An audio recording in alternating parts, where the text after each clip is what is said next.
is we're going to start talking about marketing research. And like I said, there's qualitative and there's quantitative marketing research.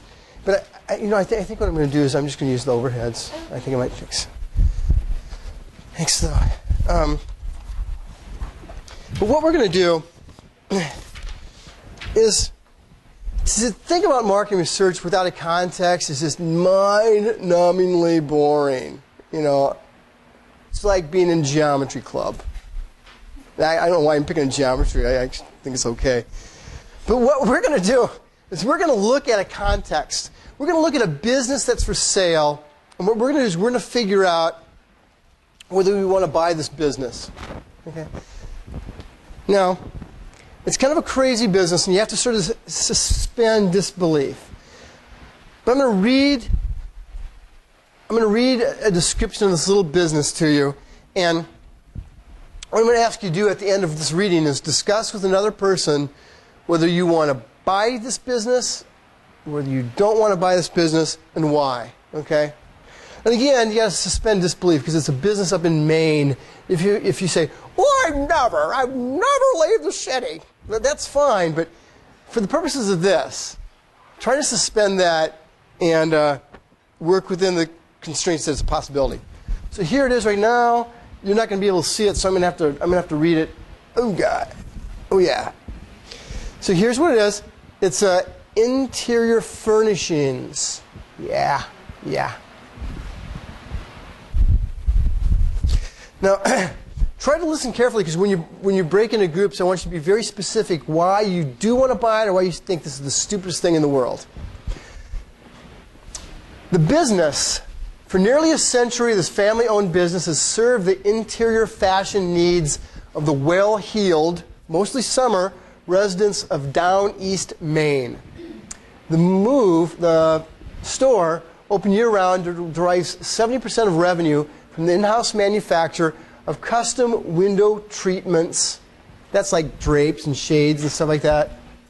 And from furniture reupholstery. Sales of carpeting, wallpaper, shades, and blinds make up the balance. There's a staff of 5 employees and a seasonal seamstress. The owner, a great-grandson of the founder, is selling in order to pursue a different business in Hawaii. Here's a financial statement. You can see it's gone from, this is 1993 to 95, it's gone from 600,000, 700,000, 760,000. The earnings before depreciation went from 200,000 to 250 to 280. The price is 650,000. The outlook, like Home Depot, this business is poised to capitalize on the cocooning phenomenon, which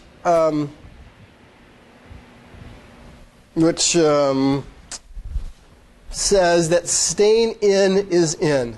Americans bought $13 billion worth of draperies, curtains, upholstery, and flooring in 1994, up $1 billion since 1993.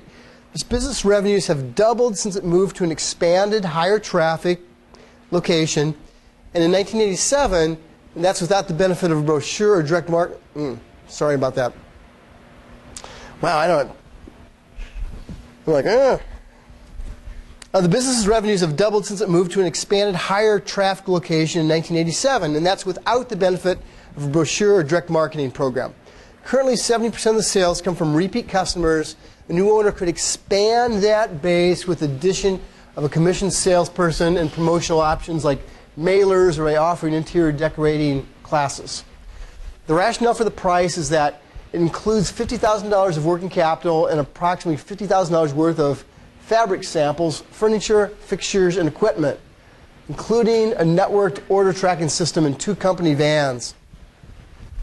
At least $550,000 worth of intangibles, such as a 90-year successful track record, a solid reputation with 1,200 clients, and 100 fabric houses, historical gross earnings that are right in line with the industry averages, and at least 10 years of lease protection. Experts say the price looks more than reasonable given the earnings multiples of 5 are not uncommon. What's more, the owner is willing to finance up to $550,000 over 7 years, so you have a long time to pay for it. Pros, a seasonal clientele of blue buds, which would rather be caught dead than drab. As one local put it, honey, we've got the Rockefellers, we've got the Astors. There's a stretch of 100 homes in Northeast Harbor worth $5 million each. These people can't afford not to redecorate. The cons, however, is that these people can afford to bring in their own interior designers with them and to buy furnishings in New York City, London, or Provence.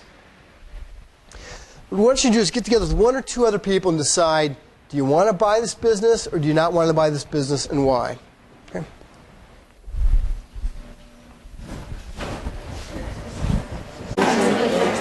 Okay, gang, bring it on home. Bring it on home. I thought the next assignment was syllabus. So there's two answers to the following question. One is yes, one is no. I'm gonna ask you. Okay, it's not like, well, I would if there were no gravity in the solar system.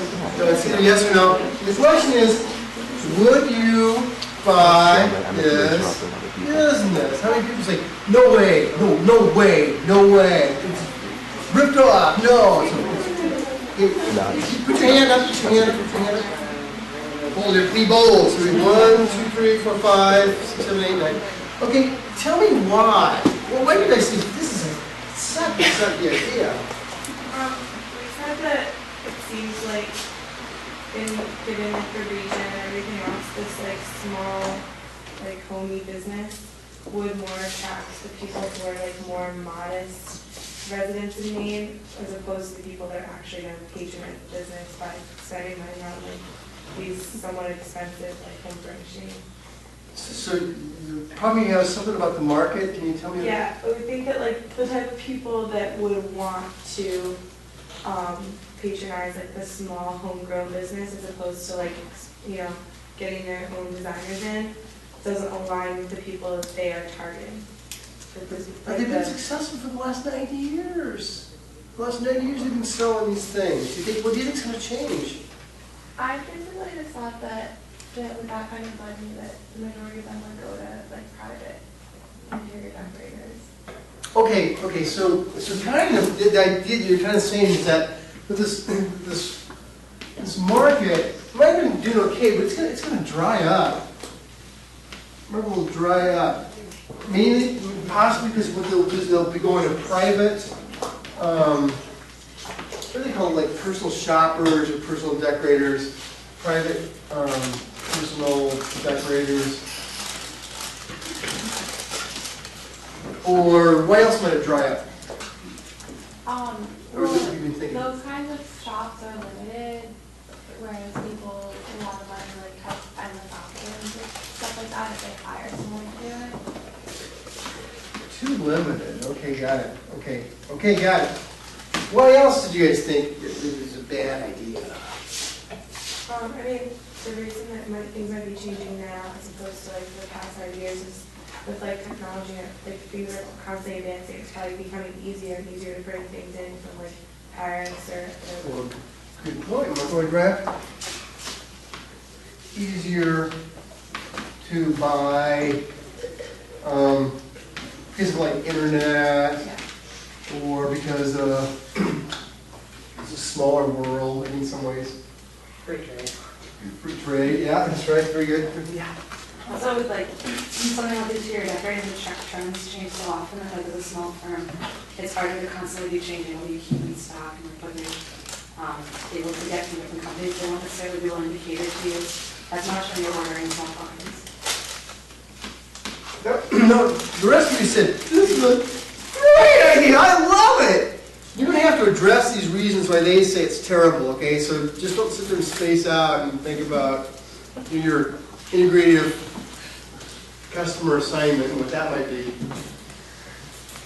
Like you're daydreaming about that. But think about these reservations and how you might counter them, okay? You're going to get a chance a little bit. Great ideas. What are you guys thinking? It's a family business, and with a new person owning it, some of that old, Equity. Successful for 90 years, might be loyalty to the family. They knew the community. You're someone new. Okay. You're an Equity outsider. will disappear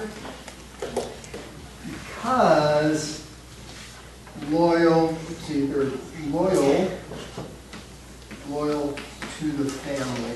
And this guy takes off of why, so is the business. Good, good. Meg. So are we supposed to look at it as in like the year after they publish those financial data? Yeah. Okay. Right. Okay, cool. Who else says bad idea? Well, we said there's probably not enough traffic because, well, I'm from Maine and no one goes to Downey's Maine in wintertime. It's way too cold and like it's almost a 2.5 hour drive from southern Maine. They all dream of moving to Ithaca. Yeah.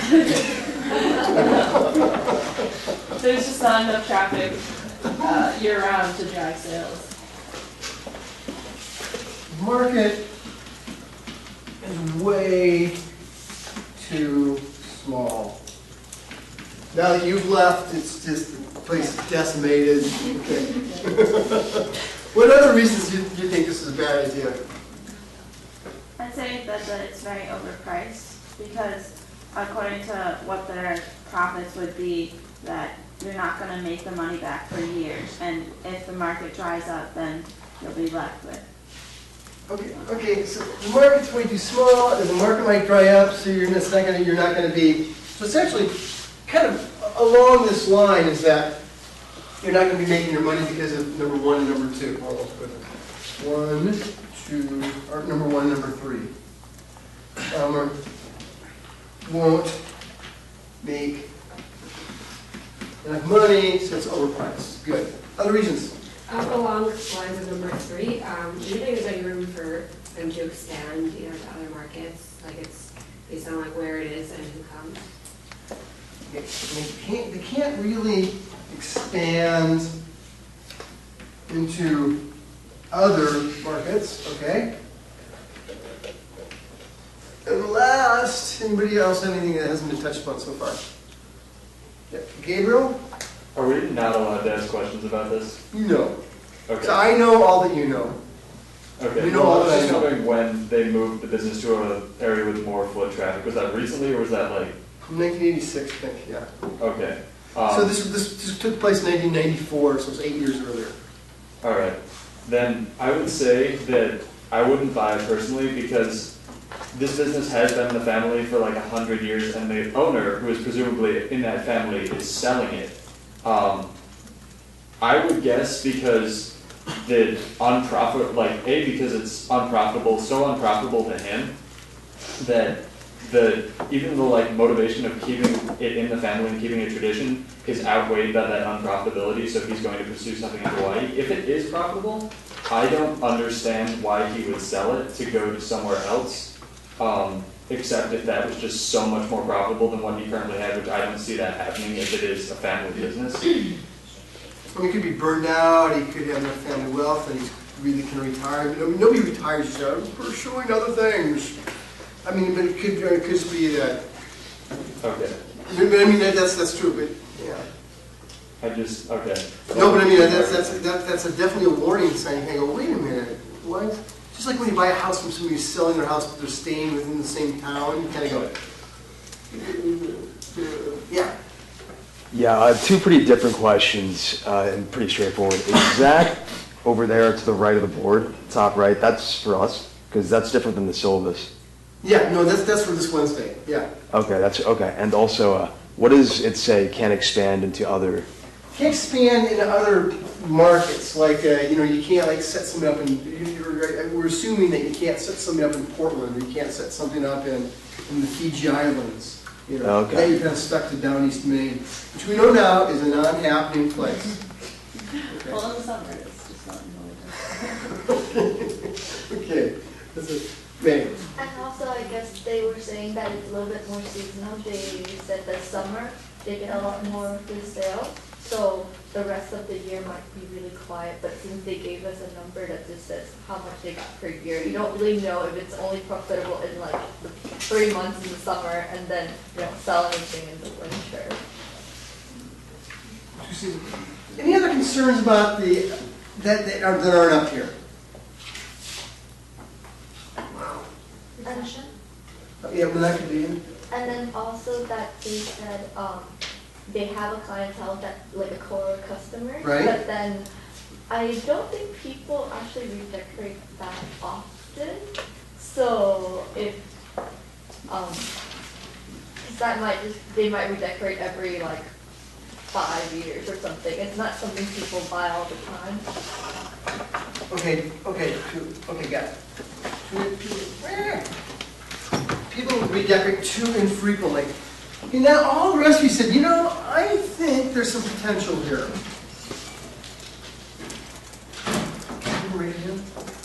Okay, let's get started. What are some of the reasons? Where's everybody else? Writing down notes about the integrative assignment. Oh, I can do this. Get started.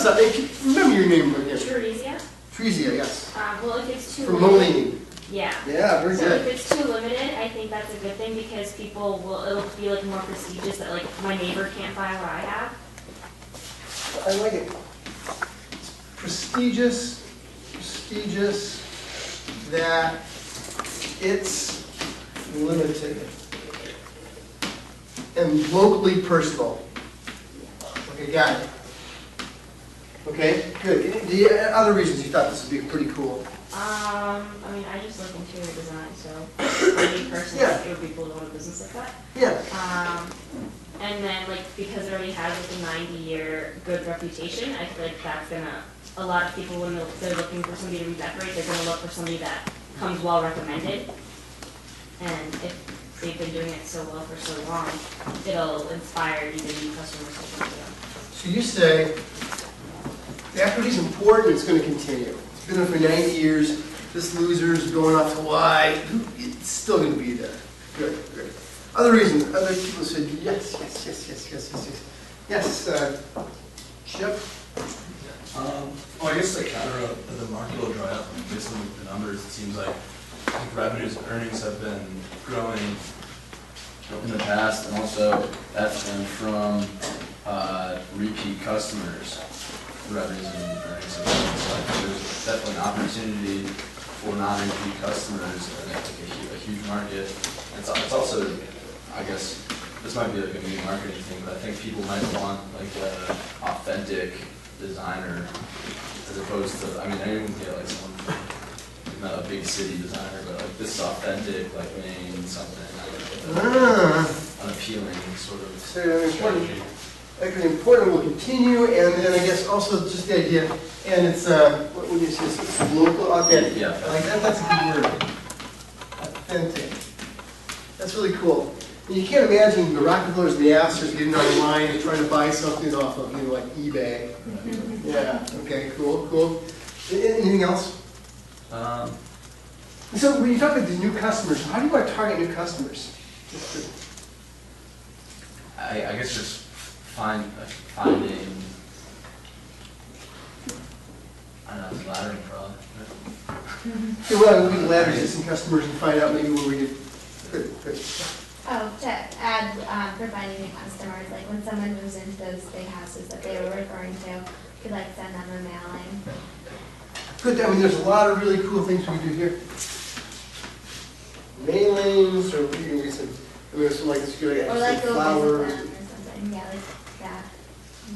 some new houses, good. There's a bunch of other things we can do there too. Well said, I think this will work. Well, on that line, branching out, the company seems poised to step into doing internet sales, expanding their market share, and expanding out into the surrounding northeastern states at the very limited to begin with, and then going from there. Okay. So essentially, maybe they can try to expand the share of market within the town, but then also the size in the surrounding areas. You know, it doesn't need to be in Tahiti No, they've or had a Falkland steady Islands. growth, right, they've had a steady growth, so that they've got a good customer base, and they're sound, so at that point, they're poised to ready to take on more of the market share, figure out where they're gonna go and go for it. Okay, a market area, very good. Okay, other reasons, yes. Well, it's also something that can kind of be both because like they could also import from abroad. They could be like the really prestigious, like have like a kind of like eclectic gathering of like furnishings because it's so easy to transport things nowadays. And also they are they also have that authentic brand, so they can kind of be both. They could have like personal shoppers within their company. They're offering classes for these rich people that have nothing else to do with their time and want to be like their own, decorators, but also like kind of like guided. So you can kind of see where they're coming with the Home Depot thing, where they, do it yourself, but like with our help. And then also we were saying how, since it is in season in Maine during the summer, they could, in the winter months, go to somewhere like Florida where it's in season during the winter. So like you can kind of just like take that idea and have like this like kind of Maine feeling, like kind of brand equity for it in Florida during like the down months, during months where it'd be like kind of down in Maine. Wow, Megan, that is really good thinking. Yeah. Outstanding. Jeez Louise. Thank you very much. Yeah, okay. Well, I guess the guesses are all done. Good. Yeah, that was incredible. Let's take a look at this.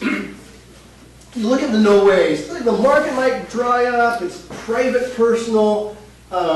Decorators are going to take over. It's too limited. It's easier to buy stuff on the internet. It's a smaller world.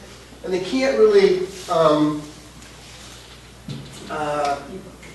yeah, that's right. Can't keep up with trends. Thanks.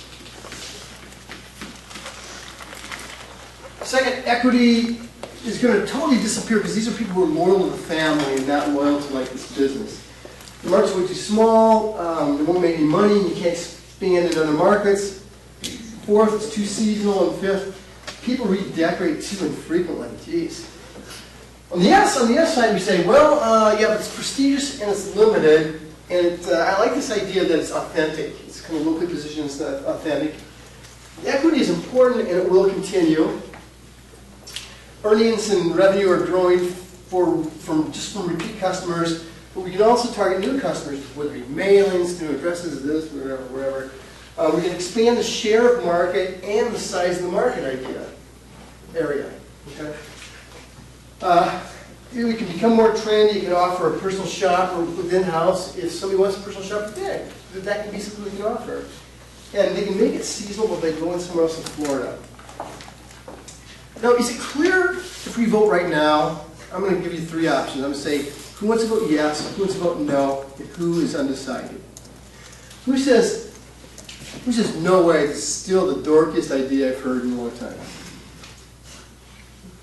How many people on the other extreme they kind of go, I'm beginning to be a believer. I think, yeah, I could think it's worth.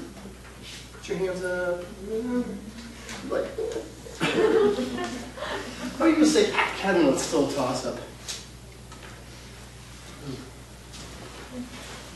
Well, can't you resolve what's going on here? We can't resolve it. But what do you see about the no ways and the yeses? There's a counter between, there's an argument for either way. Yeah, I mean, the whole thing is that it's not that these reasons are totally different than these, they're just flip sides of the same coin. And this is what you see when reasonable people disagree about anything, whether it be about, I don't know, the death penalty or gun control or anything like that. It's usually because there are assumptions about something end up being different, okay? Whereas it's hard to test some of those assumptions about death penalty or things like this. In marketing research, we can test every assumption because these are essentially hypotheses. I hypothesize the market will dry up.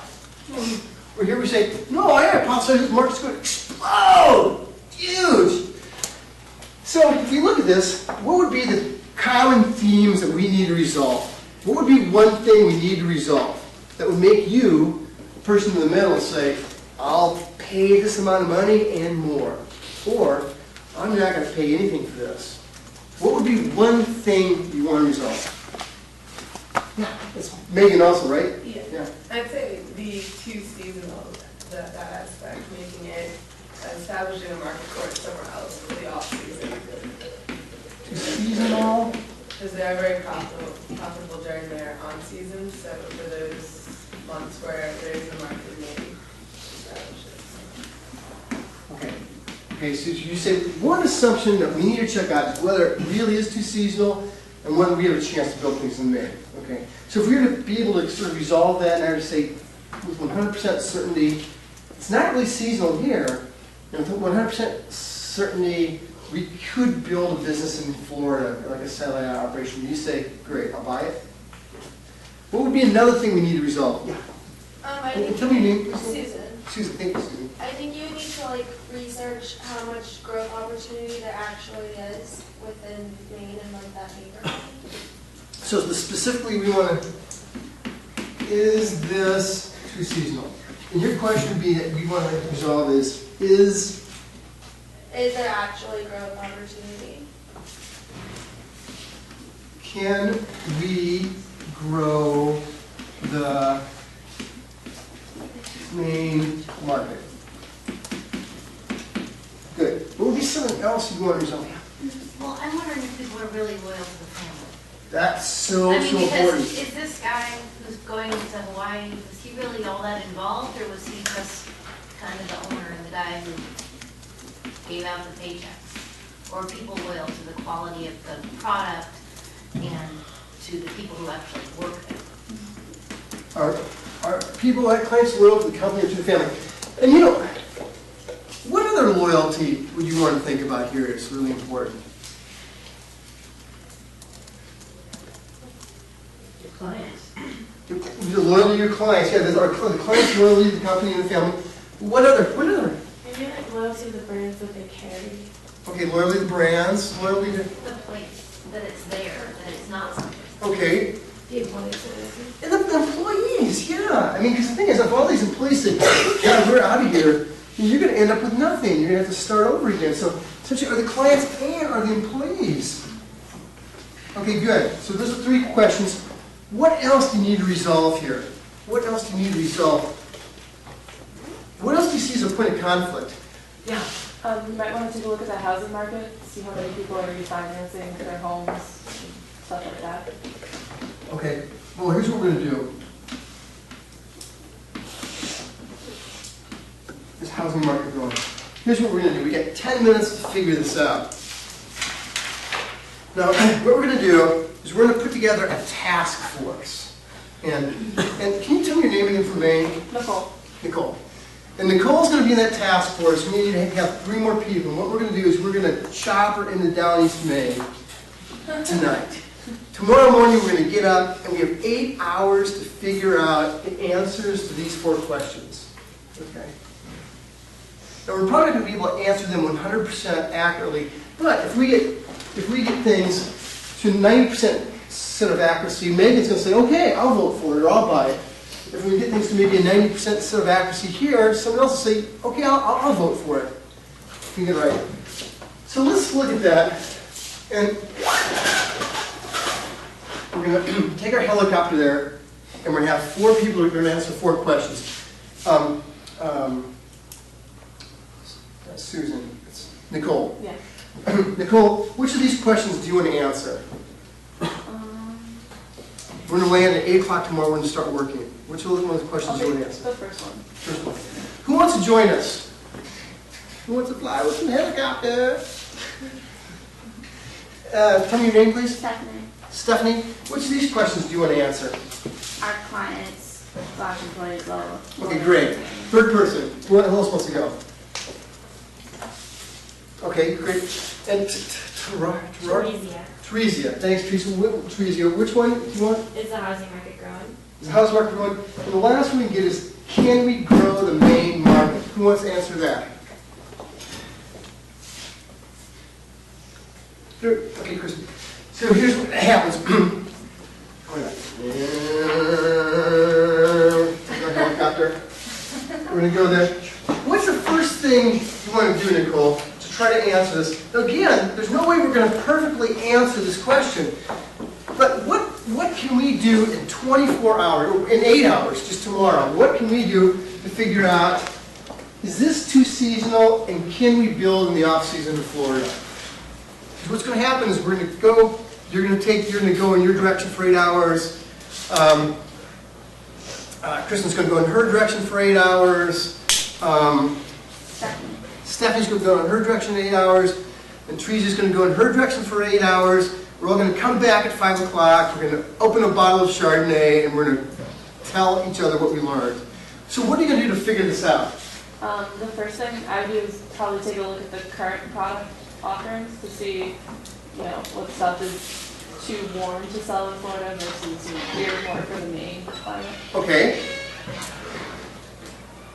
Okay, so essentially you're going to look at the inventory, check the inventory. Yeah. Check the inventory. Okay, got it. The next thing I would do is look at the customer database if they have one to see who's buying these items and if the customers who are buying these items own a second home in Florida that they travel to in the winter. Second home.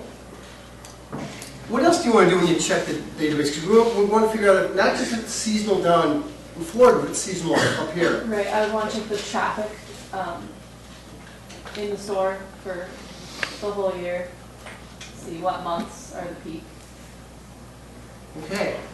But if we did that, would that give us a reasonable idea as to what else, as to whether this would be seasonal or not? It would. I think another thing we would want to do is probably do a couple like ladder interviews and find that real fanatic of the brand who's willing to drive like the 2.5 hours up to down East Main to get this for these furniture items for their home. Okay, so you maybe want to talk to clients about whether they would redecorate in Maine and redecorate in Florida if they have homes, and you'd want to see if there's fanatics who drive. Mm-hmm. Wow, I think that's great. Excellent, excellent job. Nicole, what about you? Stephanie, I'm sorry about that. Stephanie. I would interview the clients and see if they how they're loyal. Same with like, would they make the trip to go and buy it, and if they know the owner and the family, or if they just know it as the store. So essentially you'd interview clients to figure out whether they're loyal to store or to the family. So what are you going to do? So I'm a client. What are you going to do? You're going to say, hey, are you loyal to the store or the company? Ask them if they know like the owner, and then ask them what they know about the owner, what they know about the store and its history. Okay, how long they've been as I say, shopping there. yeah, I kind of know. It's a small place. Yeah, I know the owner. Yeah, I've seen some parties and stuff. Yeah, the store's been around for a long time. So What do you ask them? when did you start going to the store? What made you decide to buy here versus another place? Good, good, excellent. What else? But that's only part of what you're doing. And then also talk to the employees and see how their experience is working at the store, and if it's a good experience or a bad experience. See what they consider their other employees. Are they close friends, or are they just acquaintances? Good, and you're not saying, would you still work here if somebody else took the place over? No, you're saying, what you like about this, what don't you like about this? Excellent, excellent. Could you do that in a day, though, in just 8 hours? Yes. You could, you bet you could. Okay, very good, very good. Let's see. Teresa, you were going to check, you were going to figure out whether the housing market's growing? Is that? Yes. How could you possibly, I mean, there are economists who can't do this. How could you possibly do this in 8 hours? You could talk to real estate agents to see how many clients they have looking for houses. You could talk to like contractors to see if they have any contracts to build new houses. And then also check at like City Hall or something to see who owns what parts of land. If there's like one person or a few people that own very big chunks of land, talk to them to see if they're gonna, if they plan on piecing it up and selling it to develop new houses. Wow, that's pretty mean. You could probably do that in how many hours? A couple. Yeah, I think so too. Yeah. What would be some other industries that you might want to check out if you say that industry's doing really well in this area? So would decorating. What would be some similar industries you might want to look at? Like other luxury shops in the area?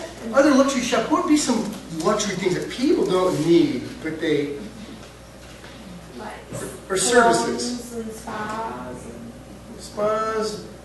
What else? What else do people do in their homes that they really don't need to do, but they do it when they have too much money? Like the outside decorating. Landscaping, excellent. Outstanding job, Teresa. Kristen, now you're trying to figure out whether you can grow this market in Maine. What are your thoughts? I want to check the demographics of the area to see who's living there, how much money they're making, Okay, all that kind of stuff. okay. And then compare what we are currently selling with that demographic to see what is possible to sell to. Okay, okay, look at this demographic. How can you figure out demographic trends? Census Bureau. Census Bureau, what else can you do in that area? We only have a day. And Chardonnay is going to be waiting. What else can you do? You don't even need to have hard data. I mean, all you need to do is get a really strong sense of whether things going up or going down. But what else can you do to figure out whether they can expand this market in Maine? Look at current promotional advertising plans. Yeah, and what can you do? You could say, you could go to people who aren't even clients and say, if we were to offer this, what would you think? And simply, very simple things like that.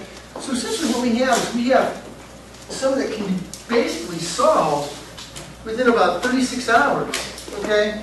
And no, we're not going to know with 100% certainty, but you'll never know anything with 100% certainty. It's going to move us with enough certainty that we'll be able to resolve in our own minds whether we want to buy or not, okay? Great job, folks, great job. So here's what happens. Here's the major sources of secondary data. Now some of the stuff you're talking about is primary data because you'd actually be visiting with people. But look, you can use internal company sources, and this is always the first thing we start with, oddly enough. This is secondary data because it's cheap. You can look at company sources. Company sources we talked about was checking the inventory, looking at the sales patterns, things like this. You can look at external sources. There might be trade associations, web or network research, talking to government, periodicals of books. It's only at that point that we start collecting primary data. Okay. Now, there's something that almost every MBA student that I've ever known, once there's some sort of research project like this, there's something they want to do first. And what do you suppose that is? It's one of two things. Almost all of them, when you say, well, I wonder if this is something we should buy, what do they want to do? Yeah, they want to do a survey. I'm going to do a survey. The surveys cost a lot of money. You're not going to do it in 24 hours. And believe me, you guys are going to learn a lot more in 24 hours than any survey ever would. And the warning here is something we call the law of the hammer. Law of the hammer. It goes something like this.